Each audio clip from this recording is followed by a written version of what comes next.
नमस्कार. तर चला, आज मी तुम्हाला फिरवते पांडवलेणी. ही आमच्या घरापासून 10 ते 15 किलोमीटर अंतरावर आहे.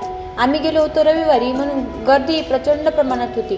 तिथे 205 पायऱ्या आहेत, पण तेही चढताना आमचा दम लागत होता. कैवल्याला तर प्रत्येक पायरी परत सांगायला लागायचं की चल बाबा, आलंच आता आलंच. पण तो म्हणायचा आई कधी येते कधी येते, असं करतच आम्ही त्याला वर नेलं. पण कोणाची कडेवर घेण्याची कॅपॅसिटी नव्हती.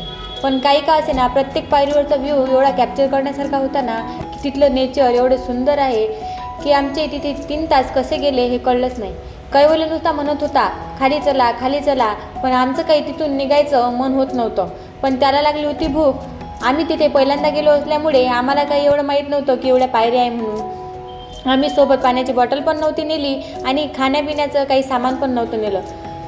म्हणून त्याला खाली आणलं, खाऊ पिऊ घातलं आणि लगेच घरी आलो. आमची जशी फजिती झाली तशी तुमची होऊ नये म्हणून